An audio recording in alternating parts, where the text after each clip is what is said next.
Desde hace unos días no puedo parar de pensar en estas declaraciones que hizo Big Fangio en una rueda de prensa. You know what you guys have missed, not just you, but everybody, is, we gave up a 65-yard field goal and a 58-yard field goal. The way they've changed the ball, the NFL, the kicking ball, has drastically changed the field goals. I mean, the guy in Dallas is going to hit a 70-plus yarder this year. You can just book it. Está siendo uno de los puntos de debate más infravalorados de la temporada hasta el momento. Los cambios en las reglas de Special Teams están haciendo que cambie por completo el planteamiento ofensivo y defensivo de los equipos de la NFL. Concretamente, de lo que se queja Fangio es de las nuevas normas de preparación para las K-Balls, que son básicamente balones específicos que tienen los equipos preparados para patear. ¿Qué tienen de especial estas K-Balls? Pues que básicamente se les hace un tratamiento específico para ayudar a que lleguen más lejos al ser pateadas. Esto va desde cepillarlas, hasta calentarlas, hasta sumergirlas en agua, depende del equipo, no sé muy bien cómo funciona el proceso, pero en esencia funciona. Funciona tanto que hace unas semanas, en el partido entre los Colts y los Titans se comieron un delay of game después de un tiempo muerto porque no tenían un K-Ball disponible para patear un field goal. Y preferían comerse las 5 yardas de penalización que patear con un balón que no esté preparado, porque se calcula que estas K-Balls te dan unas 7 yardas extra de rango. El tema es que el tratamiento en sí no es la novedad, este tratamiento ya se hacía anteriormente. El problema es que antes los equipos recibían una hora y media antes del partido unos balones, que eran los que iban a poder tratar, por lo cual tenía que ser un tratamiento express. Pero ahora la NFL les proporciona un montón de balones a principio de temporada que pueden estar tratando durante días, semanas e incluso meses para que esté todo al gusto y necesidades de su pateador. Por lo cual, más tratamiento, más lejos llega el balón, más yardas se consiguen y más se acorta el campo antes de llegar a la zona de anotación. Pero no es necesariamente de esto de lo que os vengo a hablar hoy. Os vengo a hablar de esta segunda parte de las declaraciones de Fangio. These kicking balls that they changed this year have drastically changed the kicking game. Field goals in particular. So it's almost like they need an asterisk here, like it was the live ball error, or the asterisk for those home runs Bonds and Sosa and Maguire were hitting. Big Fangio habla de poner un asterisco.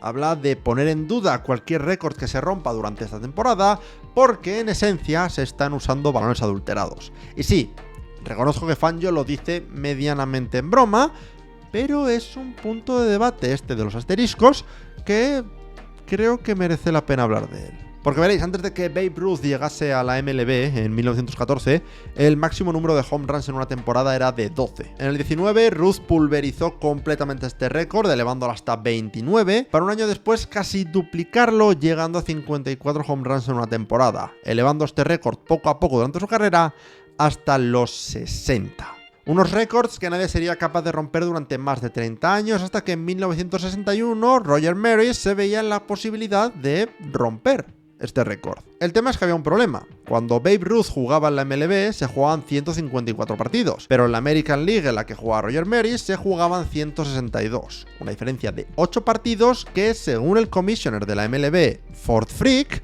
era suficiente como para tachar de inválido el logro de Maris. Según el propio commissioner, que era amigo cercano de Babe Ruth, si Roger Maris conseguía romper el récord en los 154 partidos iniciales, no había problema. Mismas condiciones, récord completamente superado de forma justa. Pero si necesitaba uno de los 8 partidos, entonces habría que poner una marca distintiva al lado del récord para poder denotar esta disparidad de partidos. Esta marca indeterminada siendo definida como un asterisco por Richard Young del New York Daily News. Y así es como nace el concepto del asterisco, porque Roger Maris necesitó de los 8 partidos para romper el récord. Es esto lo que me lleva a la temática del vídeo. Big Fangio pide un asterisco para cualquier récord de pateo que se rompa esta temporada, lo cual me ha hecho pensar, tanto en este caso de las K-Balls, como en cualquier otro caso que podamos repasar de la historia medianamente reciente de la NFL, en la cual un récord pudiera merecer un asterisco, con el fin de responder a 2 preguntas principales. La primera, si es justo utilizar un asterisco para quitar mérito a un récord en cualquier tipo de deporte. Y la segunda, en el caso de que sí pueda ser justo, ¿cuándo tiene sentido hacerlo? Y no se me ocurre mejor forma de empezar a hablar de asteriscos que hablando de un equipo que se ha convertido en mi religión en los últimos meses, los Oorang Indians. Y diréis, qué tipo de asterisco pueden tener los Orange Indians, Kuru, si era un equipo que daba pena y solo duró un par de años en la NFL. Y eso fue en los años 20. Pues bien, el asterisco es que realmente los Orange Indians no son los inventores del halftime show, como os dije. Son los inventores del halftime show en la NFL, concretamente, pero hay instancias de halftime shows en college football tan tempranos como en 1892. Así que, a partir de ahora, cada vez que hable de los Orange Indians, tanto en vídeos como en podcast, será con un asterisco mental, para que lo sepáis. Y os pido disculpas por haberos engañado diciendo que los Orange Indians inventaron el halftime show, así que si queréis disculparme podéis apoyarnos en Patreon, donde tendréis acceso a la carta de disculpa completa en la cual, pues bueno, me autoflagelo hablando de mis mentiras relacionadas con los Orange Indians. Si no queréis seguirnos en Patreon, pues tenéis también una suscripción al canal que, si os suscribís, pues me decís que aceptáis mis disculpas. Dicho esto, y ahora hablando en serio, vamos a hablar precisamente de las cables, porque creo que es un caso perfecto para hablar de por qué el argumento de Vic Fangio no tiene mucho sentido. La base del argumento que utiliza Fangio es que como los balones están adulterados, entre comillas, o que no son los mismos balones que se han utilizado recientemente, ¿no?, para romper otros récords, pues que no es justo comparar las patadas que se hacían el año pasado con las patadas que se pueden hacer este año. De ahí que Cam Little en Precision pudiera patear un field goal de 70 yardas, ¿no? Y superficialmente me parece un argumento válido. Si los balones son distintos y los balones distintos te permiten llegar más lejos, pues tiene sentido que no se pueda comparar directamente un récord con otro. Pero es como digo, parece un argumento lógico, se desmonta muy rápidamente. Porque por un lado, sí, las cables te dan más distancia, pero no te ayudan con el factor precisión. Y cuanto más lejos estás, más preciso tienes que ser, menos margen de error tienes para irte demasiado a la derecha o demasiado a la izquierda. Pero si no os vale este argumento, seamos sinceros, los récords actuales también deberían tener un asterisco. Porque sí, Cam Little utilizó un balón adulterado para patear 70 yardas en Precision. Pero es probable que Cam Little llegase a 70 yardas igualmente con los balones del año pasado, porque ya hay kickers que en entrenamientos han pateado 70 y más yardas, pero es que si nos ponemos ya a separar por situaciones que te dan algo de ventaja, pues tendríamos que poner un asterisco a los récords en exterior, porque si tienes viento a favor, el balón llega más lejos, ya de por sí, esté adulterado o no. Si juegas en Denver, como estás más alto, el balón llega más lejos también, por lo que asterisco a cualquier récord que sea en Denver. O yo que sé, si en vez de patear con los balones actuales, incluso los del año pasado, pateas con este balón, que es el que se usaba en 1920, pues te aseguro que el balón actual es mejor que este balón de aquí, por lo cual asterisco a todos los récords posteriores a 1930. Para mí el problema con lo de poner un asterisco aquí es que estás asociando que el field goal más largo te da valor como el mejor kicker de la NFL. Y aunque puede que tenga algo de correlación, o sea, necesitas ser un buen kicker para meter un field goal desde tan lejos. Para mí realmente lo que hacen los récords es contar un poco la historia de la NFL. Y si ves que de repente de un año a otro hay un salto en distancia, pues puedes ir a mirar ese año y ver qué cambios hubo en las normativas y entender por qué se da ese cambio. Y lo mismo ocurre con el argumento del número de partidos, el argumento que usó Fort Frick para lo del récord de Babe Ruth, o el que se llegó a utilizar cuando parecía que Tyreek Hill en 2022 y 2023 podía romper el récord de yardaje en una temporada que tenía Calvin Johnson. Y aquí, aunque Tyreek Hill no rompiese el récord de Calvin, puedo ver la lógica del argumento. Cualquier jugador que rompa el récord de yardaje en una temporada tiene un partido más que lo que tenía Calvin o cualquier otro récord de volumen que quieras romper. Pero de nuevo, si miras al récord de Calvin Johnson, este también necesita un asterisco, porque de 1947 a 1960 la NFL jugaba 12 partidos. Luego del 61 al 77 subieron a 14. Del 78 hasta 2020 estuvieron en 16 partidos. Y aunque me puedas argumentar que la estructura de 16 duró casi 50 años, dentro de esa propia estructura hubo cambios. Hubo años que hubo huelga de por medio, porque fueron años más cortos, y también hubo años en los que se implementa el bye a partir de 1990, que en mi opinión es igual de importante para romper un récord que añadir un partido más, porque estás dando una semana de descanso a los jugadores para llegar frescos al final de la temporada y tener más opciones de romper ese récord. Entonces, ¿A partir de qué año consideramos los récords como legales? ¿Ponemos un asterisco a cualquier récord de más allá de 1961? ¿O de 1978? ¿O de 1990? ¿O de 2021? ¿Dónde ponemos el límite para los asteriscos? De nuevo, para mí, si veo de repente un salto en el promedio de yardaje que se consigue por temporada, digo, uy, ¿qué ha pasado aquí? Y digo, mira, es que este año se amplió el número de partidos, por lo que a más partidos, más posible es conseguir más yardas. Porque en mi opinión, los jugadores no tienen la culpa de que las normas del deporte cambien. Tyreek Hill, aunque no rompiese el récord, no pidió jugar un partido más que Calvin Johnson. Cam Little, o quien rompa el récord de distancia de field goals, no pidió que se permitiesen tratar las K-balls. A estos jugadores se les dio un set de reglas y ellos jugaron dentro de ese set de reglas. Sin romper la normativa, consiguieron romper un récord. Y ya está. Pero esto me lleva a la siguiente pregunta. ¿Qué pasa si un récord no se consigue de forma legítima? Como es el caso de estos casos que hemos hablado. Vamos a hablar sobre el récord de sacks de la NFL. Actualmente el récord está compartido entre TJ Watt y Michael Strahan, con 22,5 sacks cada uno en una temporada. El tema es que desde siempre se ha dicho que el récord de Strahan debería llevar un asterisco, porque la verdad, el sack con el que consigue el récord tiene una historia detrás de él. Es un partido entre los Green Bay Packers y los New York Giants, último partido de la temporada, y un partido que básicamente no tiene trascendencia. Debido a esto, en el último cuarto, Brett Favre hace una cosa rara. Cambia la jugada de una jugada de carrera a un naked bootleg hacia el lado de Michael Strahan. Una decisión que yo creo que ningún quarterback en su sano juicio haría, sinceramente. Favre recibe el snap, comienza el rollout y se tira al suelo para ponerle el saque en bandeja a Michael Strahan, que consigue romper el récord. Esa es la historia que vemos en el campo. Pero respecto a por qué ocurrió esto, hay declaraciones contradictorias. Aparentemente, unos días antes del partido, Brett Favre bromeaba que había llegado a un acuerdo con Michael Strahan para darle el récord en caso de que no lo hubiese roto durante el partido. Pero obviamente esto se asume que era una broma por parte de Favre. Brett Favre no es santo de mi devoción, pero joder, no eres tan tonto de si tienes un plan para amañar un récord de decirlo en una entrevista. Después del partido, lo que dijo Brett Favre fue que cambió la jugada a un bootleg, vio a Strahan venir sin bloquear y que si hubiese sido otro partido en el que se jugasen algo más, hubiese intentado, pues yo qué sé, evadir el sack o algo así. Pero con el partido ya sentenciado, sin pocas opciones, por no decir ninguna, de mejorar su seed. No le pareció que mereciese la pena arriesgarse a una lesión, por lo cual se tiró al suelo. Eso tiene bastante lógica. Pero el tema es que el tight end Bubba Frank dice que eso no es lo que ocurrió, que él en ningún momento escuchó que cambiasen la jugada, por lo cual él bloqueó como tendría que haber bloqueado. La pregunta es, ¿estamos entonces ante un fallo de comunicación o ante un complot para darle el récord a Strahan?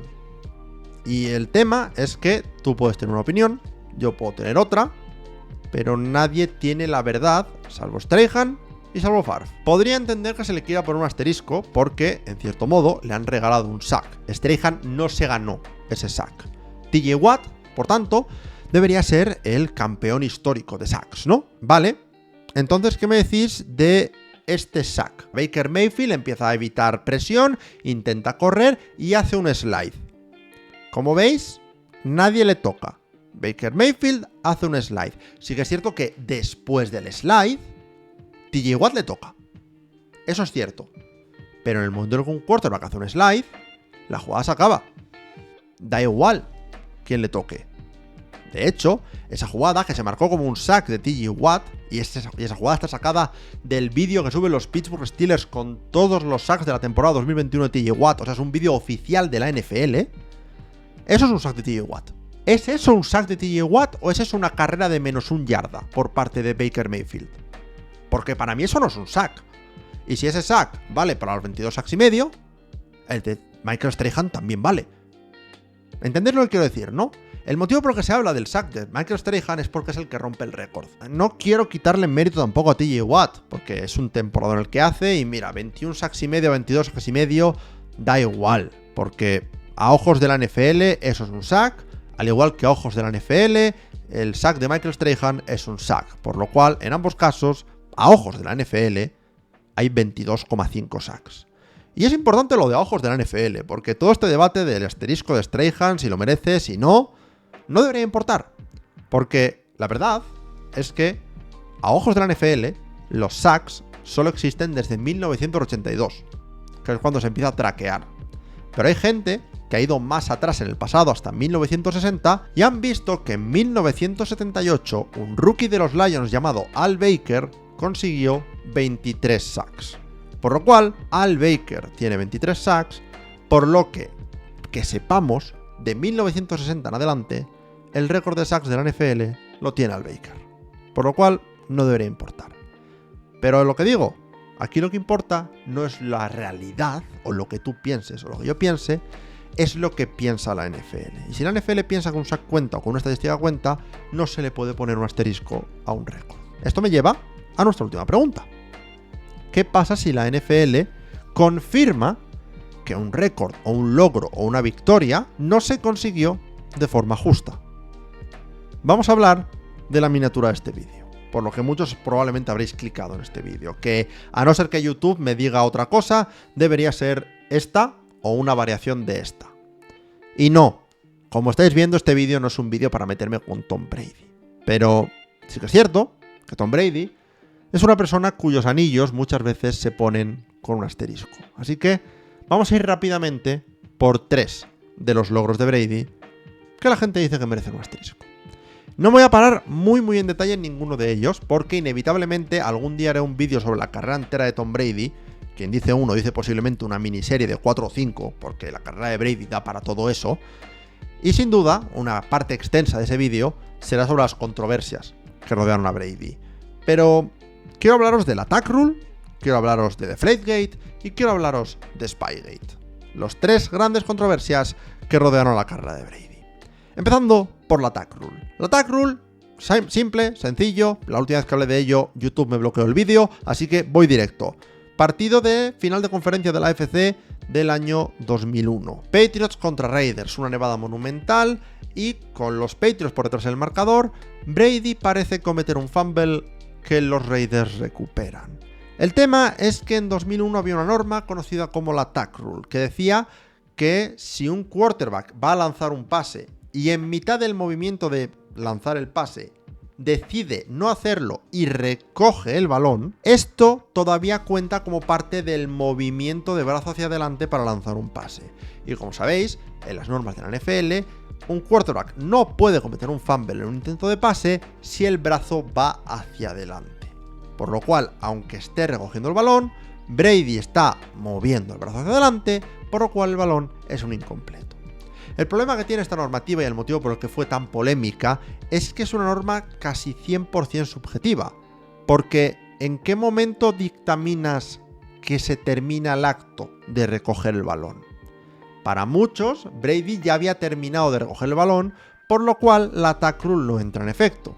Para los árbitros de aquel día, Brady estaba recogiendo el balón. Podemos entrar a debatir sobre si se pita correctamente o no, pero a ojos de la ley, a ojos de la NFL, la Attack Rule está bien pitada, por lo cual no se puede poner un asterisco. Pasemos ahora a las 2 que la NFL directamente dice que los Patriots hicieron algo mal, que son Spygate y Deflategate. Empezamos por Spygate. En 2007 se acusó a los New England Patriots de estar grabando de forma ilegal señales que hacían desde la banda los equipos rivales para poder utilizarlos en parte de su game plan. La NFL inició una investigación después de la temporada 2007 y dictaminaron que sí, que los Patriots habían grabado ilegalmente, por lo cual se impusieron ciertas sanciones a los Patriots. Sí que es cierto que los Patriots no ganaron la Super Bowl en 2007, pero fue su temporada invicta 16-0, por lo cual ese 16-0 debería tener un asterisco, ¿no?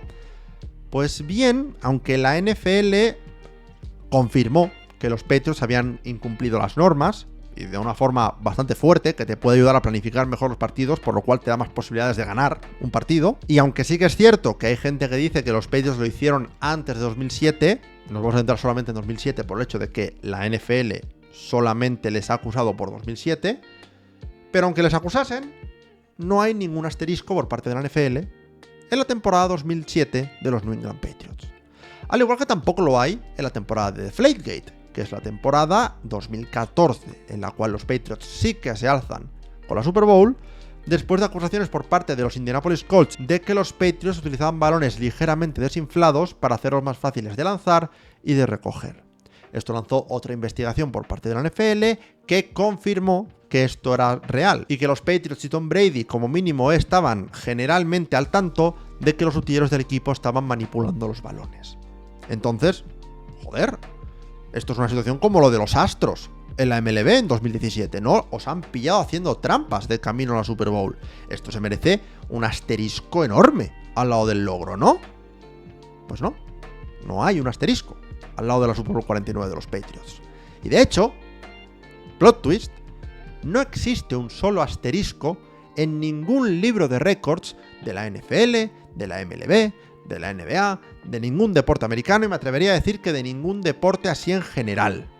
Los asteriscos son una cosa que solamente utilizamos los fans, porque ¿os acordáis la historia esta que hemos hablado al principio del vídeo de Fort Frick y Roger Maris y el récord de home runs? Fort Frick es conocido por el asterisco, hasta el punto que su biografía se llama Frick, con un asterisco, pero nunca en los libros de récord oficiales de la MLB ha habido un asterisco al lado del nombre de Roger Maris. Porque, spoiler, si una liga piensa que un récord, un logro, una victoria, lo que sea, no es merecida, o que merece un asterisco, lo que hacen no es poner un asterisco, lo que hacen es directamente quitar el logro.